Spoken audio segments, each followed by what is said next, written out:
안녕하세요. 하프 모의고사 78회차 해설 강의 시작하겠습니다.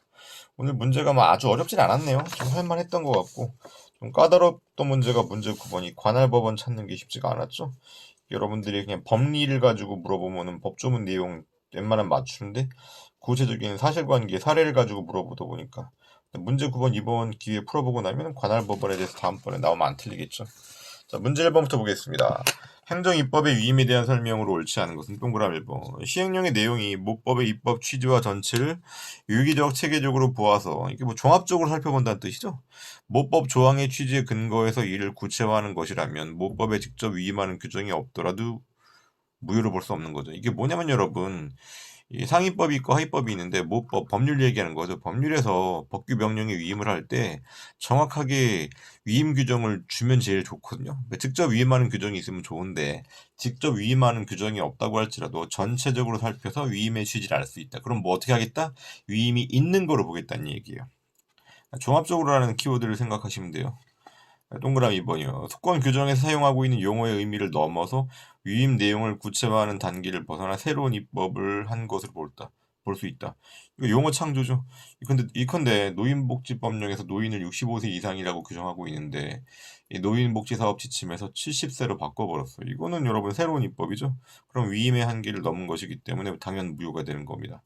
동그라미 3번이요. 예측 가능성은 어느 시행령 규정이 모법의 위임 범위를 벗어난 것인지를 판단할 때 중요한 기준이 된다. 동그라미 1번과 2번에 터잡아 봤을 때 여러분 위임의 범위를 벗어나면은 이 하위법 규정은 행정입법은 상위법에 반하여 무효가 되는 거죠. 너무 쉽게 여러분들 무효라고 날리면 안 되는 것이고 예측 가능한지 그러니까 모법에서 하위법령의 내용을 예측 가능한지 동그라미 1번 보게 되면 제가 어, 모법 규정을 전체로 살펴서 위임의 취지를 알 수 있다. 그럼 이건 예측 가능성이 있는 거죠? 네, 동그라미 2번 관련해 가지고요. 상위법에서 노인을 65세 이상으로 규정하고 있는데 하위법에서 70세 이상으로 바꿔버렸다. 예측 가능성이 없죠. 그런 경우 생각하면 되는 겁니다. 예측 가능성을 기준으로 위임이 있는지 없는지를 판단할 수 있다. 동그라미 4번이요. 조례가 국민의 권리 제한 또는 의무 부과에 관한 사항을 법률에서 위임받았다. 그럼 법률의 하위 규범, 하위 법규 명령에 해당하는 게 조례죠. 조례에서 모든 내용을 다 정할 수는 없고 어떻게 할 수 있어요? 단체장이 정하는 규칙에 재위임할 수 있다. 여러분, 법률의 법규 명령에 위임할 때 지켜야 되는 원칙이 뭡니까? 포괄위임 금지죠. 그런데 그 법규 명령이 다시 하위 법규 명령에 위임할 때 지켜야 될 건요. 전면적 재위임 금지죠. 지방자치단체가 정하는 규칙에 위임할 때는 전면적으로 재위임하면 안 되고 구체적인 범위를 정해서 다시 위임해야 된다. 맞는 말이고요. 그래서 여러분 동그라미 4번을 잘 풀려면요. 조례와 규칙 간의 관계도 아셔야 돼요. 조례가 상위 법규 명령이고요. 규칙이 하위 법규 명령입니다. 이때 상위 법규 명령이 하위 법규 명령에 위임할 때는 전면적 재위임 금지 규정이 적용된다. 그러니까 전면적 재위임 금지라는 원칙이 적용된다. 자, 문제 2번이요.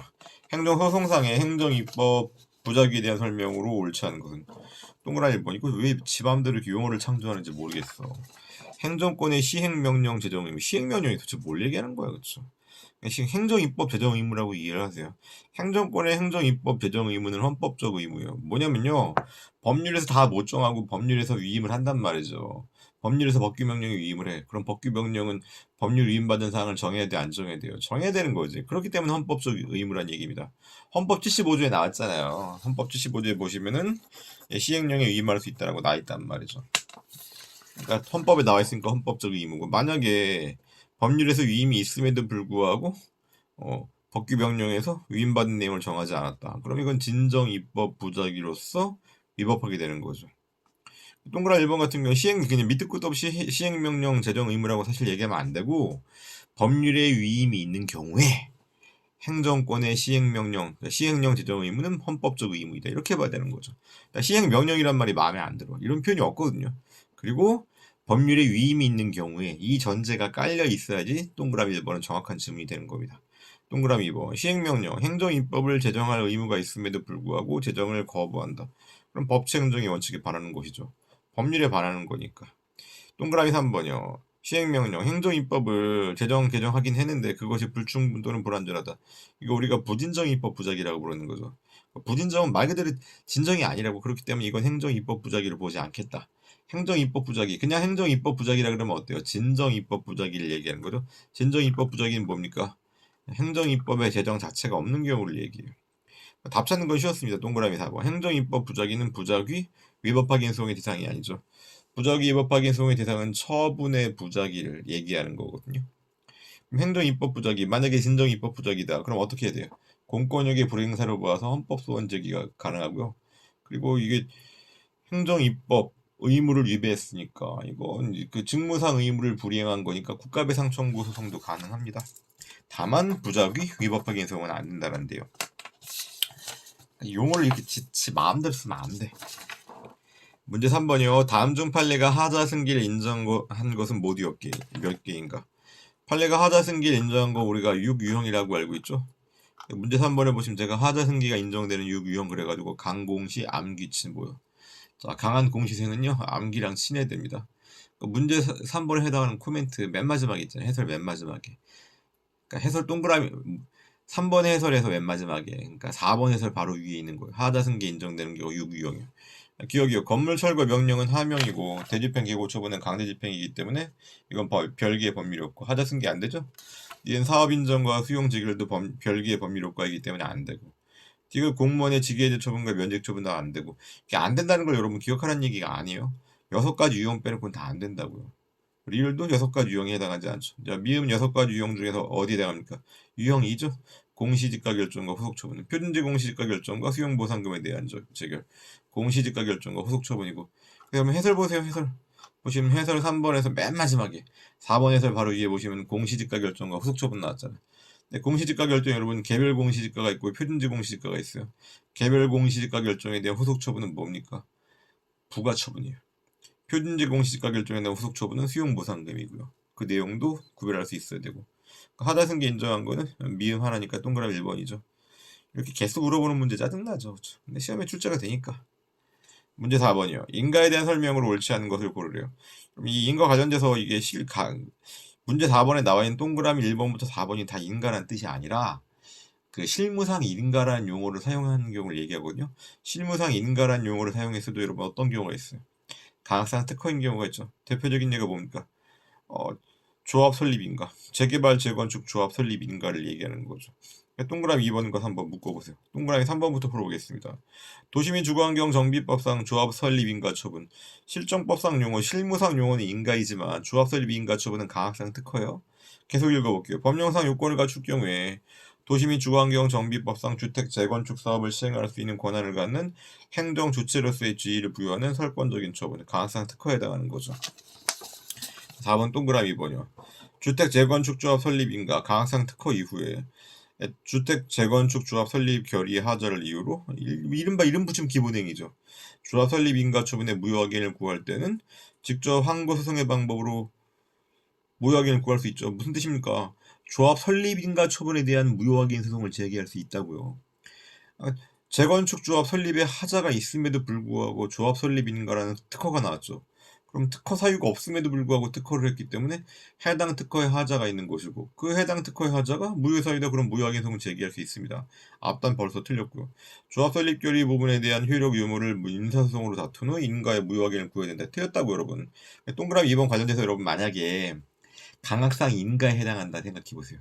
그럼 기본행위 하자가 있으면 기본행위 하자를 이유로 인가에 대해서 항고소송 제기할 수 없죠. 그런데 강학상 인가가 아니라 특허나 허가나 수리의 경우에는요. 그 대상이 되는 기본행위 하자가 있으면 해당 특허나 허가나 그 다음에 수리에 대해서 취소 혹은 무효확인 소송 제기할 수 있어요. 동그라미 1번이요. 조합 설립 추진위원회에 대한 구성 승인 처분은 조합의 설립을 위한 주체인 추진위원회 구성행위를 보충해서 그 효력을 부여한다. 보충해서 그 효력을 부여한다? 보충행위로서 인가죠. 맞아 여러분. 재개발 재건축 조합 설립 관련돼 가지고요.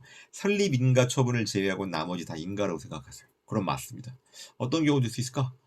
이를테면은 관리처분 계획인가? 인가요. 그 다음에 사업시행계획인가? 인가고요. 해당 구성승인 처분의 경우에 인가다. 그렇게 보시면 맞습니다. 그 다음에 동그라미 4번이요. 사립학교법상의 관할관청의 임원 취임 승인 행위는 학교법인. 학교법인 좀 대표적인 뭔가 좀 더 추상적인 표현으로 뭐로 바꿀 수 있어요? 이거 비영리법인이죠. 비영리법인의 법률 행위에 대해서 행정청이 통제를 하는 건요. 다 강학상 인가입니다. 학교법인도 그렇고 뭐 공익법인, 뭐 재단법인 등등 나오면 다 인가가 되는 겁니다. 문제 4번 괜찮은데요? 여러분들이 평상시에 잘 몰랐던 거를 이번 기회에 정리할 수 있으니까. 5번 보겠습니다. 보기에 행정행위 부관에 대한 설명으로 옳은 것을 모두 고르면 기억이요. 행정처분, 기억과 니은은 여러분 묶어놓으셔야 되겠죠? 행정처분에 붙인 부담인 부관이 무효인 경우에도 그 부담의 이행으로 한 사법상 법률행위가 당연 무효가 되는 건 아닙니다. 여러분 이게 부담인 부관은 공법관계죠. 그 부담의 이행으로 하는 사법상 법률행위는 사법관계이고 서로 별개란 뜻이에요. 니은도 같은 맥락이죠. 행정처분에 붙인 부담인 부관이 제소기간의 도가로 불가증력이 발생했다. 뭐 하자가 취소 사유인 경우에 이런 경우에는 부담의 경우에 처분성 인정되긴 하지만 90일 도가 있으면 소송직이 못하잖아. 그 부담의 이행으로 한 사법상 법률행위 효력은 별개로 다툴 수 있다. 공법상 부관과 사법상 법률행위는 별개다 이렇게 보시면 돼요. 디귿이요. 행정청이 종교단체에 대해서 종교단체도 여러분 뭐야 이거 우리가 문제 4번 살펴본 비영리법인이죠. 기본재산 전환인가 강학상인가 맞아요. 인가람에 있어서 인가 조건을 부과하고 만약에 그 불이행 시 인가를 취소할 수 있다. 이거 철회권 유보 맞죠. 이를테면 기본재산을요 보통재산으로 전환합니다. 기본재산은 마음대로 매각이 안 되거든요. 보통재산으로 바꾸면 매각할 수 있습니다. 매각 대금의 사용처에 대해서 통제를 하는 거죠. 새로운 종교시설을 건축하는 데만 사용할 수 있다. 그런데 다른 목적으로 썼다. 그럼 인가를 취소할 수 있는 거죠. 철회권 유보라고요. 리을이요. 수익적인 행정처분에 있어서 법령에 특별한 근거 규정이 없다고 할지라도 부관으로서의 부담을 붙일 수 있다. 이게 판례 문구를 그대로 썼기 때문에 틀린 지문이라고 할 수는 없는데 여기서 말하는 수익적인 행정처분은요. 재량행위 수익적인 행정처분 얘기. 그럼 만약에 수익적인 행정처분이 건축허가라고 생각해보세요. 건축허가. 건축허가도 수익적인 행정처분 맞죠? 그런데 건축허가의 경우에는 강학상 뭡니까? 건축허가는요. 약간 성격이 뭐예요? 건축허가의 경우에는 기속행위란 말이에요. 그런 경우는 여러분 부관 못 붙여요. 여기서 수익적인 행정처분은 재량행위인 수익적인 행정처분. 그런데 리을이 틀린 지문이 아닌 이유가 뭐냐. 이게 판례문구거든요. 근데 판례문구를 앞부분을 읽어보게 되면요. 이 재량행위란 말이 나와 있어. 재량행위인 수익적인 행정처분에서는 법률에 특별한 근거 규정이 없더라도 부관을 붙일 수 있다죠. 미음의 경우는 여러분 사후부관에 대한 설명이죠. 부관의 사후변경 혹은 사후부관. 가능한 경우는 뭡니까? 제가 이거 법유동사 이렇게 얘기했잖아요. 부관을 나중에 바꾸는 거는 법률의 명문의 근거 규정이 있다. 그럼 가능하겠죠. 미리 유보했다. 나중에 바꾸겠다는 거. 그럼 가능하겠죠. 상대방의 동의가 있으면 가능하겠죠. 사정 변경의 경우에도 가능하다. 법유동사 이렇게 외우고 있잖아요. 행정기본법에도 부관의 사후 변경에 대해서 규정을 만들어 놨거든요. 그런데 행정기본법상으로는 법동사예요. 그렇다고 여러분 판례의 법유동사인데 법유동사가 아니라 앞으로 법동사다 그런 의미는 아니에요. 여전히 판례에서 말하고 있는 법유동사는 그 도관의 사후 변경 사유 맞습니다. 다만 행정기본법에서는 법동사만 규정하고 있다. 그리고 또 이 두 개를 반드시 구별해서 정리해야 되는지 약간 의문이긴 합니다. 6번이요. 다음 중 공공기관의 정보공개에 관한 그러니까 5번 같은 경우에는 옳은 내용은 기역, 니은, 디귿, 리을, 미음 다 맞았다고요. 6번 보겠습니다. 다음 중 공공기관의 정보공개에 관한 법률, 정보공개법의 내용에 반하는 것은 동그라미 1번. 공공기관은 공개 대상 정보가 제3자와 관련이 있다. 그러면 반드시 공개 청구된 사실을 제3자에게 통지하고 맞아요. 이건 기속행위입니다. 근데 그에 대한 의견을 청취한 다음에 의견 청취는요 할 수도 있고 안 할 수도 있어요. 필요하다고 인정하면 의견 청취하는 것이고 필요 없다고 생각하면 의견 청취 안 해야 된단 말이에요. 6번에 동그라미 1번 관련된 해설 보시게 되면요. 공개 청구된 사실 자체는 반드시 해당 관련 있는 제3자에게 통지해야 되는 겁니다. 기속행위예요. 제3자 의견은 필요한 경우에만 드리면 돼요. 재량행위라고요. 네, 동그라미 1번 틀렸죠. 동그라미 2번. 동그라미 2번 여러분 만약에 지금 카페에서 PDF 파일로 푸는 게 아니라 그 홀인원 2권 있죠. 그거로 푸는 분들은요. 6번 동그라미 2번 선지를 수정했거든요. 수정한 내용으로 그 네이버 카페 한번 살펴보세요. 6번 동그라미 2번 읽어보겠습니다. 정보공개를 청구한 날로부터 20일 이내에 공공기관의 공개 여부를 결정하지 않는다. 그럼 해당 청구인 열받겠죠. 청구인은 부작위 위법 확인 소송을 제기해야 되는 겁니다. 그럼 부작위 위법 확인 소송이 뭡니까? 처분의 신청에 대해서 상당 기간이 경과하도록 응답이 없는 경우죠. 여기서 뭐라고 나서 20일 내. 정보공개법에서는요 10일 내 응답할 것을 요구하고 있거든요. 10일 이내에 응답하고 부득이한 사유가 있으면 10일의 범위 내에 연장할 수 있다 그래. 맥시멈 며칠이에요? 20일이죠. 이 맥시멈 20일이 바로 부작위 위법 확인 소송에서 얘기하는 상당한 기간에 해당한다고요. 6번 동그라미 2번 해설 한번 보세요. 보시게 되면 제가 부작위 개념정의 그래가지고 행정소송법 법조문을 이용해놨잖아요. 읽어보게 되면은 부작위라면 하면 행정청이 당사자 신청에 대해서 이 사안은 정보공개 청구죠. 상당한 기간 20일이죠. 일정한 처분 뭡니까? 공개 결정이건 비공개 결정이건 응답은 해야 된단 말이에요. 그런 의무가 있음에도 불구하고 안 했다. 그러면 부작위 위법 행위성을 제기할 수 있다. 한표 동그라미 3번이요.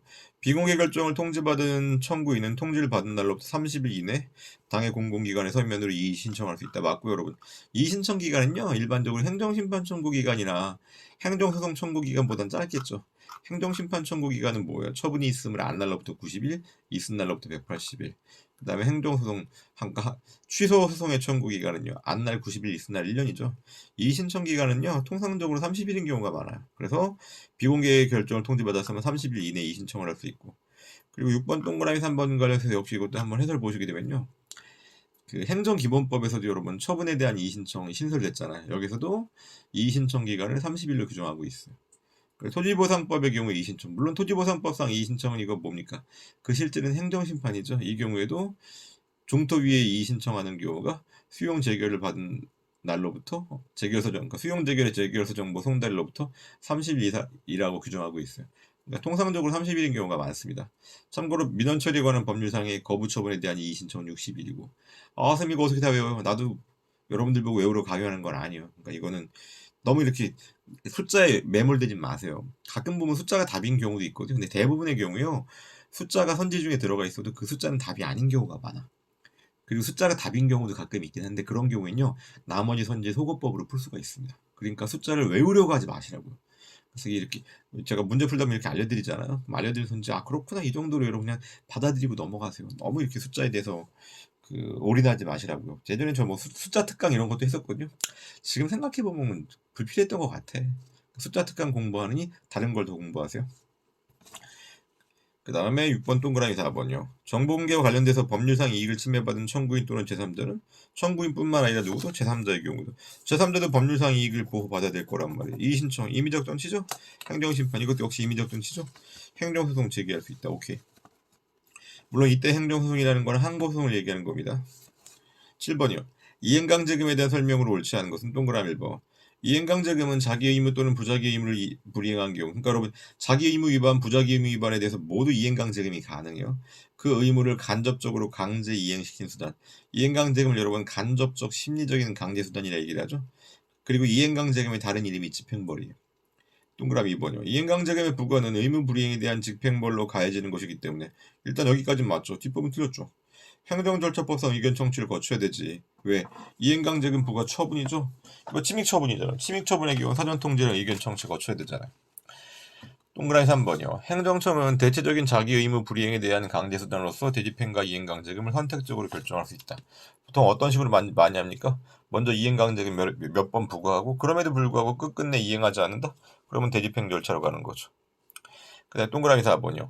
이행강제금 부과 처분에 대한 불복 방법에 대해서 아무런 규정을 두고 있지 않다. 그럼 처분성 인정되니까 행정소송법에 따라서 부과 처분 취소송으로 가는 거죠. 맞고. 농지법상 이행강제금은요. 비생사건절차법에 의하라고 농지법에 별도의 규정이 있어요. 농지법상 이행강제금은 행정심판, 행정소송 제기할 수 없고요. 8번이요. 행정절차법상 행정절차에 대한 설명을 옳지 않은 것은 동그라미 1번. 여러분 청문 주재자한테 제일 중요한 건 공정성이거든요. 당사자 신청을 받는다? 그럼 당사자가 자신에게 유리한 사람을 청문 주재자로 신청하겠죠. 공정성이 오히려 문제가 돼. 당사자의 신청 없이 행정청이 독자적으로 선정하는 겁니다. 물론 그 선정할 때는 공정성을 고려해서. 동그라미 2번 행정절차법은 청문 주재자의 제척, 기피, 회피에 대해 규정하고 있죠. 제척은 법률상 당연히요. 기피는 뭡니까? 기피는 해당 상대방이 신청하는 거다. 저 사람 청문 주재자 아니었으면 좋겠어요. 회피는요. 주재자가 스스로. 이 논리는 행정심판법과 행정소송법도 마찬가지로 적용됩니다. 동그라미 3번이요. 청문은 당사자가 공개를 신청하거나 청문 주재자가 필요하다고 인정된 경우 이러한 경우는 공개할 수 있다. 그럼 뭐요? 공개를 신청한 바도 없고 청문 주재자가 필요하다고 인정한 바도 없으면 비공개가 원칙이죠. 동그라미 4번이요. 행정청은 법령상 청문 실시의 사유가 있다. 그런데 당사자가 의견 진술의 기회를 포기한다는 뜻을 명백히 밝혔어요. 그럼 생략할 수 있는 거죠. 의견 청취를 하지 않을 수 있다. 오케이. 9번이요. 9번이 좀 까다로웠죠. 취소 소송의 제1심 관할법은 여러분 원칙적으로는 피고 소지지 법원이죠. 근데 여기든 여러 가지 예외가 인정되잖아. 보통 관할이 있고 특별 관할도 있는데 문제 9번 같은 경우는 뭐 동그라미 1번, 2번, 3번은 특별 관할 물어보고 동그라미 4번 같은 경우는 보통 관할 물어보고 있습니다. 동그라미 4번부터 볼게요. 식품위생법에 따른 서울특별시 서초구청장이 피고죠. 음식점 영업허가 처분 취소 처분에 대한 취소송. 피고 소재지 법원이 보통 관할이잖아요. 그러니까 서울행정법원 맞죠. 동그라미 1번, 2번, 3번의 경우는 특별관할입니다. 동그라미 3번이요. 경기도 토지수용위원회가 수원시 소재 부동산을 수용하는 재결 처분을 했다. 그럼 부동산 소재지 법원의 특별관할이 인정되는 거죠. 그 부동산 소재지 법원인 수원지방법원 본원에 제기할 수 있다. 동그라미 2번이요. 경상북도 김천시에 위치한 한국도로공사다. 국토교통부 장관의 국가사무 위임을 받아서 한 처분에 대한 취소 소송은 여러분 이따 한국도로공사가 피고가 되는 거죠. 그럼 경상북도 김천이면 대구지방법원 그 행정부가 관할법원이거든요. 피고소지법원이거든요. 근데 한국도로공사의 성격이 뭡니까? 이거 공공기관에 해당하는 거죠. 우리가 알고 있는 공기업이란 말이에요. 공기업은 옛날에 다 본사가 어디 있었어? 서울에 있었고 게다가 서울사무소가 중요한 역할을 하죠. 그렇기 때문에 이런 경우에는 서울행정법원에도 관할권이 인정됩니다.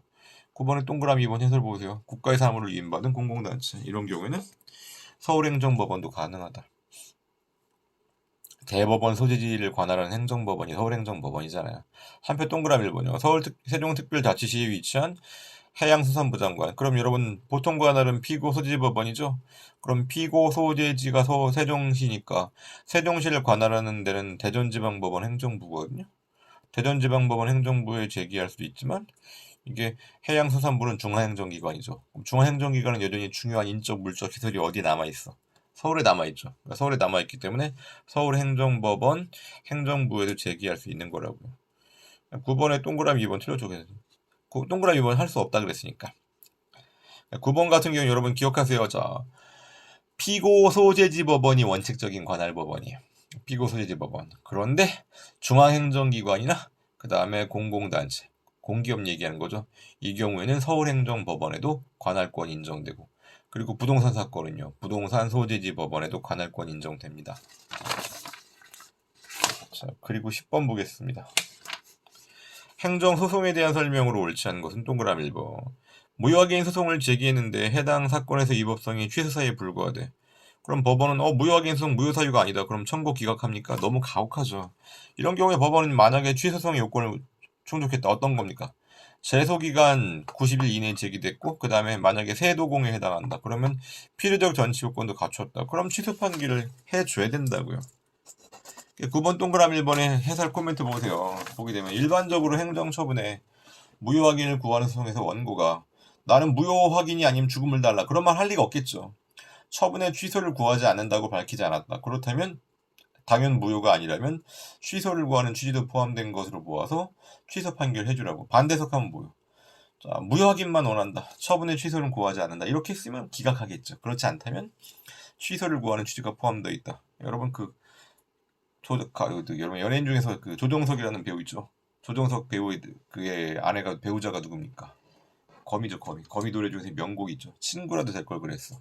애인이 아니면 뭐라도 친구라도 될 걸 그랬어. 무효개성이 그런 소송 제기할 때 그런 취지라고요. 무효 사유가 아니면 뭐라도 취소라도 해달라는 얘기죠. 그래서 동그라미 1번 맞는 말. 네. 거미의 친구라도 될 걸 그랬어. 넘어갑시다. 이상한 소리 하고 있어. 10번 동그라미 2번이요. 행정청이 금전 부과 처분을 한 후 감액 처분을 했다. 감액 경정이죠. 이 경우에 감액되고 남은 부분이 위법하다고 다투고자 할 때는 변경된 원처분이 항고소송 대상이죠. 동그라미 3번이요. 취소송 대상인 처분은 행정청이 행하는 구체적인 사실에 관한 법집행위이기 때문에 불특정 다수인을 대상으로 반복적으로 적용되는 일반적 추상적 규율이다. 이거 무엇에 대한 설명입니까? 행정입법에 대한 설명이죠. 불특정 다수인을 대상으로 반복적으로 적용되는 지금 일반적 추상적 규율이라고 그랬잖아요. 이건 처분이 아닌 거죠. 처분이라고 하려면 여러분 어때요? 구체적인 규율이어야 돼. 구체적인 규율. 처분적 법규의 경우 여러분 구체적이라고요. 그렇기 때문에 처분적 법규는 처분성이 있지만 동그라미 3번처럼 이렇게만 나오면 이건 일반 처분을 얘기하는 게 아니라 행정입법을 얘기하는 겁니다. 그래서 처분성이 없다. 10번 동그라미 3번 내용 한번 볼까요? 행정입법 등의 코멘트 제가 달아놓은 거예요. 행정입법 등의 일반적 추상적인 규율은 아직은 국민의 권리와 의무에 직접 영향을 미치지 않죠. 행정입법을 터잡아서 구체적인 집행행위가 이루어져야지 국민의 권리와 의무에 직접 영향을 미치는 겁니다. 다만 예외적으로 처분적 법규라면 처분성이 인정되고, 그럼 처분적 법규라고 명확하게 나오겠죠. 법규가 국민의 권리와 의무에 직접 영향을 미치는 경우라고 나와야 되겠죠. 동그라미 4번이요. 상대방이 있는 행정처분, 이거 특정 상대방에 대한 처분이죠. 행정심판을 거치지 않고 바로 취소송 제기한다. 그럼 처분이 있으면 안 날로부터 90일이거든요. 이건 처분이 있으면 안 날로부터 90일의 의미가 뭡니까? 처분이 있었다는 것을 현실적으로 안 날이 제소기간 기산점이 되는 거죠. 적어놨잖아요. 불특정 다수인을 대상으로 하는 일반 처분이 아니라면 처분이 있으면 현실적으로 안 날. 그럼 반면에 여러분, 불특정 다수인을 대상으로 하는 일반 처분이라면요. 해당 일반 처분의 효력 발생일이 안 날이 되는 거죠. 10번 동그라미 4번까지 살펴봤고, 또 풀고 나니까 또 생각외로 좀 어려운 내용이 있었네요. 정리 잘 하시기 바랍니다. 네, 수고하셨습니다.